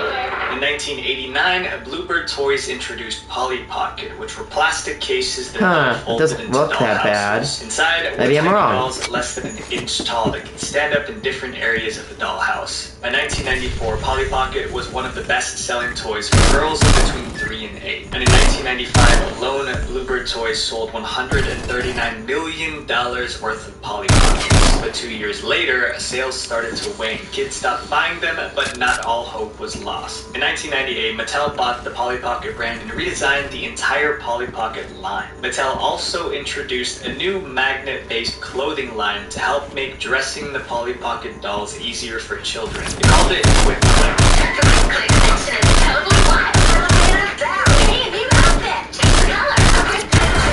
doll's magnetic hands and feet, Why is so that using Polly a dog was able shit to better attach her M301? stand in the dollhouse. Millions of parents bought the Quick Click Polly Pocket for their kids, and at first everything was fine. But then the tiny magnets in the doll's hands yeah, I see where this is going. began to fall off. Some kids ended up playing with these tiny magnets and accidentally swallowing them, which could cause choking. But the danger increased if more than one magnet was swallowed, because multiple magnets could stick together inside your stomach, causing serious complications. Swallowing a magnet isn't like swallowing a penny because they can wreak havoc inside the body. There were over 170 Penny? I mean, if it's small zinc, it's gonna be magnets falling from sucky. Polly Pocket dolls and accessories. However, Mattel didn't take it seriously until those tiny magnets almost took a life. In 2006, 3 people swallowed the Polly Pocket's tiny magnets and ended up in the emergency room. Each of them swallowed more than 1 magnet and required surgery. Luckily, all of them survived. After such a close call, the Consumer Product Safety Commission ordered Mattel to pull the toy off the shelves. In November 2006, Mattel recalled about 4 million Polly Pocket playsets that had magnets in them. The recall cost Mattel millions of dollars and damaged Polly Pocket's reputation as a safe, child-friendly toy. In 2010, Mattel attempted to relaunch a new line of Polly Pocket toys, but it flopped. It seemed parents could never trust Polly Pockets again, and in 2012, Polly Pockets were discontinued in the US.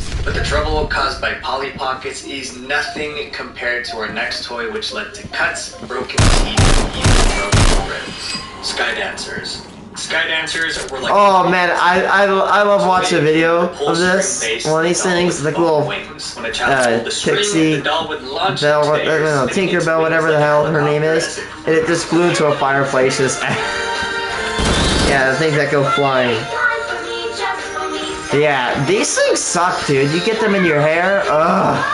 Launched during the 1994 winter holiday season, Sky Dancers became the #1 doll in over 20 countries around the globe. Over 30 million dolls were sold, generating over That's a lot of $350 dolls. million in sales for Galoob, the company that created them. It even inspired an animated TV show. That's more pennies in a year than what the US makes. Actually, no, that's wrong. 30 million. Yeah, US makes 6 billion a year. The feature that made Sky Dancers It's not even close. was the same one that led to their downfall. To make a Sky Dancer doll fly, it's inserted into the top of the launcher feet first, and the pull cord is pulled to launch the doll. But there was a problem with this approach. While launched into the air, the dolls could sometimes fly rapidly in unpredictable directions and hit anyone nearby. You had toys spinning into the air and just going wherever the wind took them.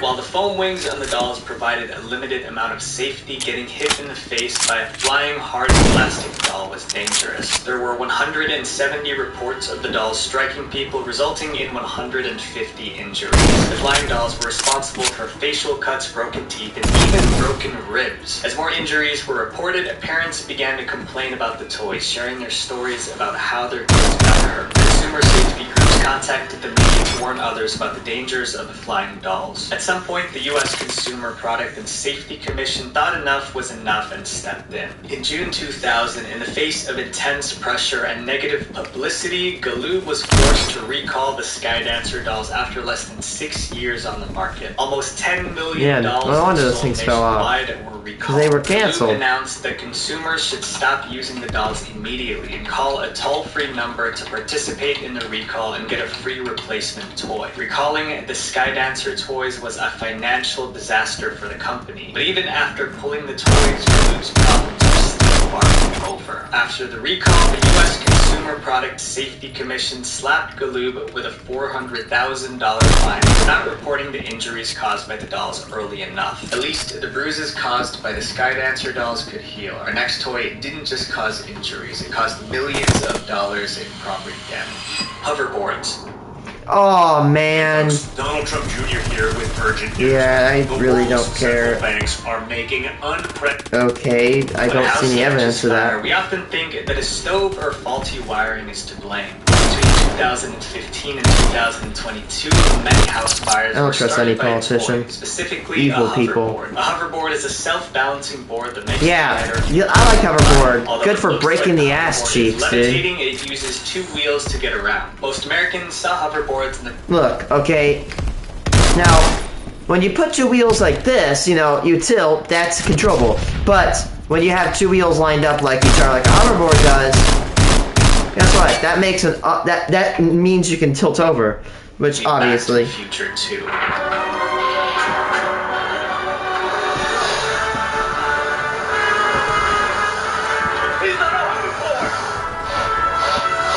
Although the hoverboard in the movie was fictional, it left a lasting impression on the audience. Then in 2014, real hoverboards were invented by Shane Chen and went viral on social media. Ever since celebrities like Justin Bieber and Kendall Jenner began posting videos of themselves slaloming on hoverboards, they've been flying off the shelves. It's the must-have gift this holiday season. Hoverboards. According to eBay, they're selling one every 12 seconds. As hoverboards became popular, some Chinese companies saw an opportunity to make a quick buck by creating cheap knockoffs. But these knockoffs weren't just cheap, they were also dangerous. It was a cool evening in Watton, Norfolk. Lucy and Dan Wallace were watching TV in their home, while their 8-year-old son Dylan was asleep in his room upstairs. Suddenly, Lucy and Dan heard a strange sound behind them. Describing the situation, Lucy said, "I heard the hoverboard come on and it banged against the wall in the hallway behind me twice." Lucy went to check it out. She opened the door and there was a massive amount of flames. It turns out her son's hoverboard was charging when it caught on fire. Lucy and Dan watched in horror as the first floor of their family home quickly filled with smoke. Lucy ran upstairs, grabbed their son from his bed, and then carried him back downstairs out into the garden. Meanwhile, Dan tried to get the burning hoverboard outside. The Norfolk Fire and Rescue Service... That guy's using automatic, dude. That guy's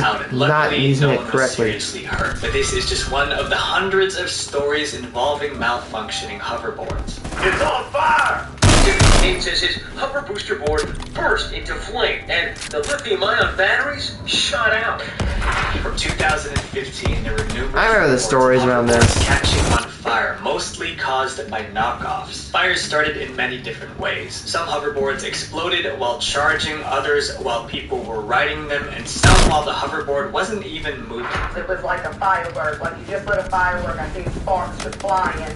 And before I could yell, the house was on fire. Just the middle part of the board that would go between your feet just poof into flame. By December 2015, there were 12 incidents in the United States where the lithium-ion batteries in hoverboards reportedly caught fire, destroying bedrooms and even entire homes. But that number was rising quickly. 7 months later, in July 2016, the U.S. Consumer Product Safety Commission updated that number to at least 60 reports of hoverboard fires, totaling over $2 million in property damage.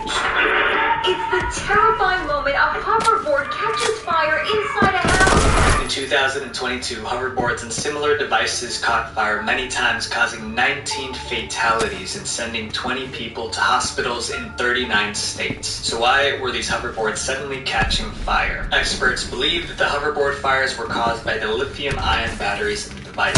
The liquid swimming around inside most lithium-ion batteries is highly flammable. Therefore, if the battery short circuits, the liquid electrolyte can heat up so quickly that the battery explodes. For a while, it seemed like hoverboards would become as common as bicycles. But as videos of hoverboard injuries spread on social media, many places decided to ban them. Hoverboards started disappearing in February 2016 when the U.S. Consumer Product Safety Commission threatened to block imports of hoverboards that don't meet safety standards. A few months later, the commission followed through on that threat, recalling 500,000 hoverboards in the United States. Some cities also banned hoverboards. Back. Even if your scooter is working perfectly well, you can't ride these things everywhere. In New York City, it's illegal to ride them on the sidewalks and the streets. The U.S. airline industry followed suit. Many airlines have banned hoverboards on flights. Amazon suspended hoverboard sales and demanded vendors to provide documents proving the devices meet safety requirements. The next story is about the disasters that happened when a food company decided to enter the toy business. Burger King Pokeballs. In 1999, millions of kids were excited about the release of this one had like a choking hazard. The first movie. Training is over. Kids WB presents Pokemon, the first movie. It was a fantasy adventure film based on the widely successful Pokemon games. To boost excitement for the movie, Pokemon teamed up with Burger King for a special promotion, but it would end in catastrophe. This is how the Burger King Pokeball promotion worked. When customers bought a Burger King Kids meal, they would find a plastic Pokeball inside the box. The Pokeballs could be opened by pulling the two halves apart, and inside it was a small Pokemon toy. Now, inside every Burger King Big Kids meal you buy, your kids not only get more of the great tasting food they love, they get Pokemon toys and limited edition trading cards from Pokemon the first movie. Burger King offered a set of 59 toys which were inside of round containers. Now, these are the balls that we're talking about. So 25 million of them were given out with kids' meals. They were either red and white or hot pink. And when you open them up like this, inside is a Pokemon toy. However, a problem included. Pokeballs could be opened by pulling apart their halves to reveal a toy, but the halves were big enough to cover a child's nose and mouth. Either half of the Pokeball can get stuck on a child's face, making it difficult to breathe.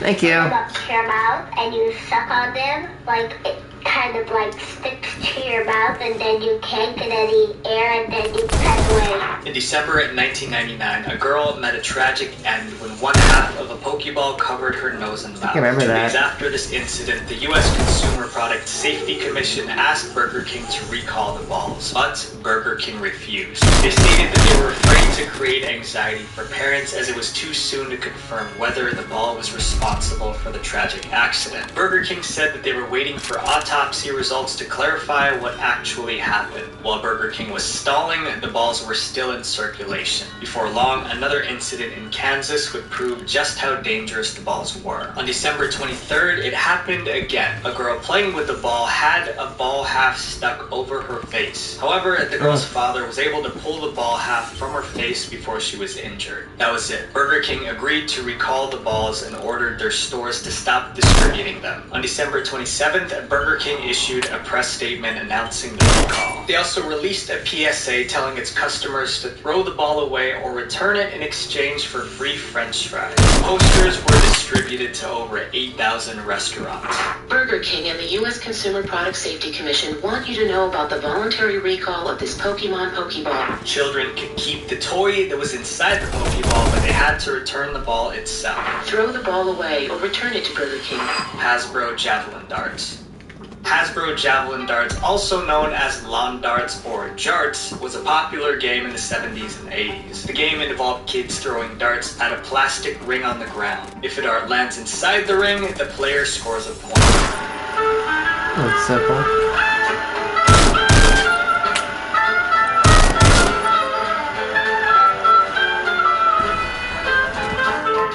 The roots of lawn darts can be traced back to an ancient weapon called the plumbata, used by the Greek and Roman soldiers. During battles, soldiers would throw the plumbata at their enemies in an attempt to injure them. Weighted throwing darts, known as plumbata, are known for being one of the most effective missile weapons of the ancient world. Fast forward to the 1990s, toy companies decided to reintroduce the plumbata as a game called Lawn Darts. In the 1970s, many toy companies, including Hasbro, modified the plumbata's design and applied for patents. Despite being a literal weapon of war, toy manufacturers believed that they could make an exciting family lawn game and started marketing Lawn Darts as an exciting outdoor game for the whole family. Unfortunately, all hell broke loose. The kids got their hands on it. Where did you hear it?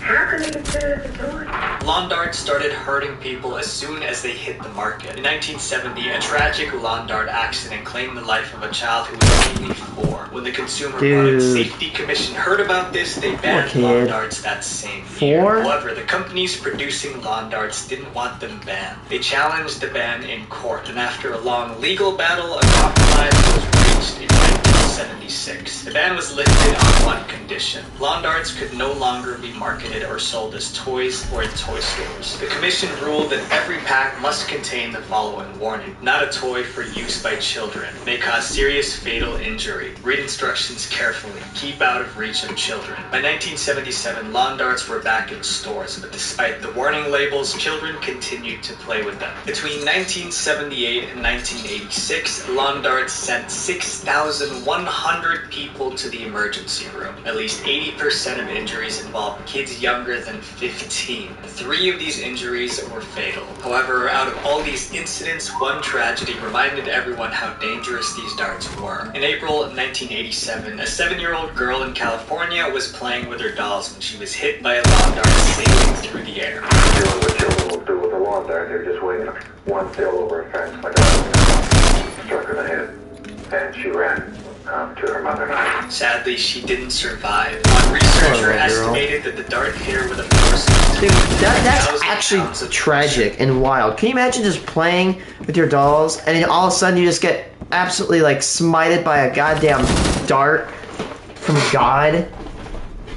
Like watching God type shit. After the loss of his daughter, David Snow started a crusade to get... Like, you don't even have any say of what happened, dude. It's just random. 3-foot high box, and there was a tiny warning on the bottom. That actually sucks, dude. David Snow lobbied public officials with phone calls and letters trying to get lawn darts completely banned, and he succeeded. In December 1988, the Consumer Product Safety Commission banned the sale of all outdoor darts in the U.S. After the ban, the commission sent out a press release pleading for the public to destroy their darts or keep them out of the hands of kids. This was the second time lawn darts were banned, but the dangerous toy still refused to go away. The 1988 ban made lawn darts illegal to sell, but by the mid-90s, some parents never saw the ban and let their kids play with them. The ban was reissued in 1997 and people were encouraged to destroy the toy. But even after this third ban, vintage sets of lawn darts are still being sold at online auction sites. These incidents with harmful toys remind us to keep a close eye on the kids in our lives. As technology evolves, so should our efforts to protect them.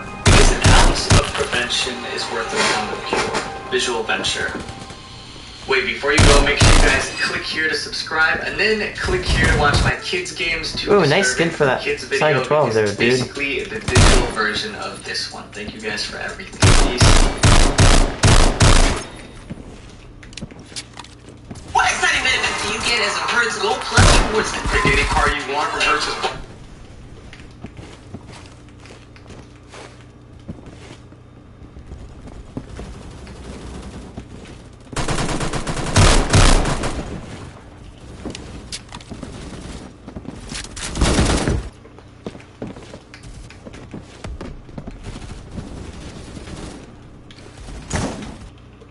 You kidding me?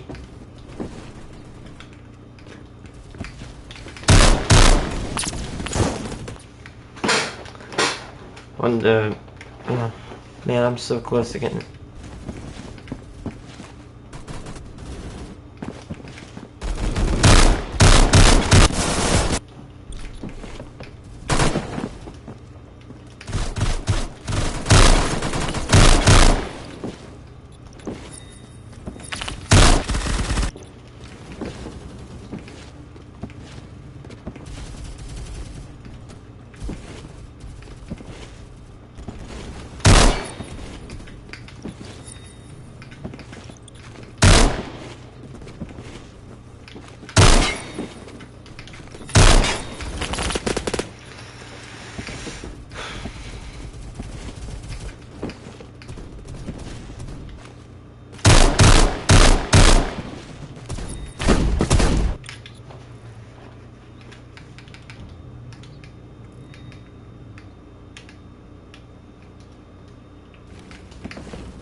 Or some kind of cat chainsaw.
Someone picked up my gun.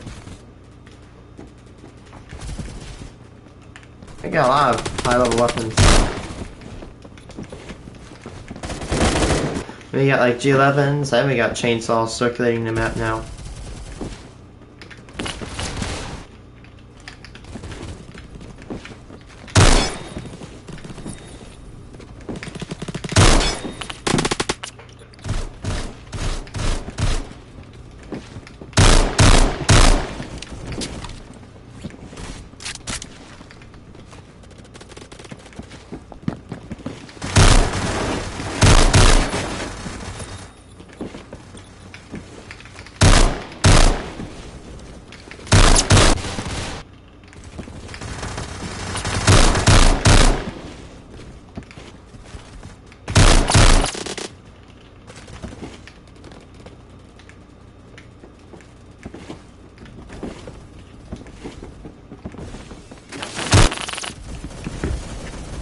How close are we to getting it? We have like 90 kills to get it. I'm gonna go make my lunch after I get done with this round.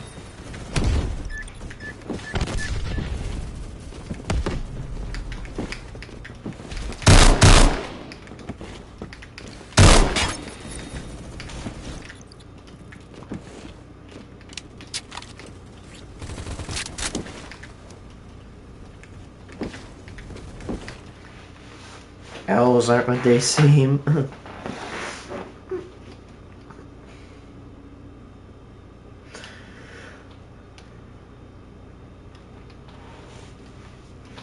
Did I get another staircase key yet? I actually don't mind. It's a lot of kills for this gun so far. I cannot believe I've gotten this many people with this.